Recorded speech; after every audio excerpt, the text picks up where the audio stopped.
प्रणेते म्हणलं तर आदरणीय डॉक्टर बाबासाहेब आंबेडकर। आज मी त्यांना प्रथम शासनाच्या वतीने अभिवादन करतो आणि त्यांनी सामाजिक राजकीय या भारत देशाच्या पूर्ण जडणघडणीमध्ये जे काही आज आपण पाहतो लोकशाहीमध्ये पूर्ण जगामध्ये खूप स्थित्यंतर आलेले आहे, परंतु आज आपला ढाचा राज्यघटना तेवढा स्ट्रॉंग आहे आणि तो जर कशामुळे असेल तर फक्त आणि फक्त डॉक्टर बाबासाहेब आंबेडकर यांच्यामुळेच असेल। त्यांनी त्यावेळेस सामाजिक राजकीय वेगवेगळ्या सगळ्या अंगाने आपल्या पूर्ण देशाचा अभ्यास करून जगाचा अभ्यास करून माझ्या भारत देशाला सर्व समाज जो काही वेगवेगळ्या जाती धर्मामध्ये विभागलेला आहे तो कसा पुढं बांधून राहील आणि प्रत्येकाला प्रत्येकाचा हक्क आणि सर्वात महत्त्वाचं की माणूस म्हणून पृथ्वी तळावर तो आल्यानंतर त्याला माणूस म्हणून शेवट त्याचं आयुष्य जगता आलं पाहिजे, याच्यासाठीच त्यांनी आपल्याला ही राज्यघटना दिली आणि त्याच्यावरच आपला देश आज पूर्णपणे तरलेला आहे। आणि कुणीही त्या राज्यघटनेच्या एकाही ज्या सामाजिक कलमा आहेत त्या कलमाला कुणी हात लावू शकत नाही, कारण एवढी महागाई आपल्या एवढी मोठी लोकसंख्या आणि एवढे सगळे जाती धर्माचे लोक पुण्या गोविंदाने नांदत आहे। पुन्हा एकदा शासनाच्या वतीने मी त्यांना विनम्र अभिवादन करतो। मी थांबतो।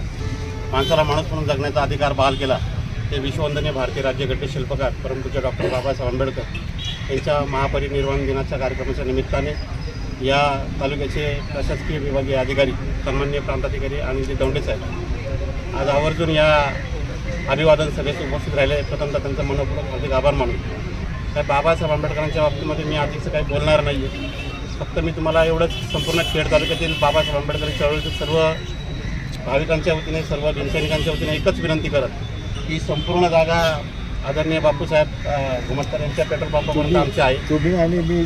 आम्ही अनेक वेळा निवेदनं वगैरे दिली, आम्ही अनेक वेळा प्रशासकीय अधिकाऱ्यांना वारंवार तक्रारी केल्या ही जागा जी आहे ही संपूर्ण डोळस कुटुंबियांची जागा आहे।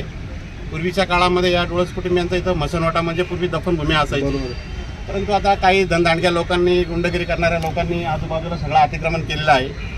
मी साहेब तुम्हाला संपूर्ण आंबेडकरी चळवळीच्या वतीने एकच विनंती करतो की इथं भव्य दिव्य स्मारक व्हावं, कारण जसं क्रांतिकारकांचं स्मारक आहे ज्यांनी देशाला स्वातंत्र्य मिळवून दिलं, परंतु ज्या देशामध्ये मागासवर्गीय समाज राहत होता त्या देशामध्ये ज्या गुलामगिरीच्या व्यवस्थेमध्ये बाबासाहेब आंबेडकरांनी आम्हाला सर्वांना स्वातंत्र्यपणे जगण्याचा अधिकार दिला त्या बाबासाहेब आंबेडकरांचं स्मारक हे भव्य दिव्य व्हावं आणि आजूबाजूचं सर्व अतिक्रमण साहेब आपल्या काळामध्ये व्हावं एवढीच मी आपल्याला विनंती करतो। आणि त्यानंतर शाहू फुले आंबेडकरांचं स्मारक आम्हाला या ठिकाणी उभं करायचं आहे की शाहू फुले आंबेडकरांच्या विचारधारेवरती संपूर्ण महाराष्ट्रात नव्हे तर हा देश चालतोय, तर ही विचारधारा आम्हाला या तालुक्यामधून रुजवायची आहे एवढीच मी आपल्याला विनंती करतो आणि सर्वांना मनपूर्वक हार्दिक आभार मानून मी थांबतो। जय भीम, जय बुद्ध।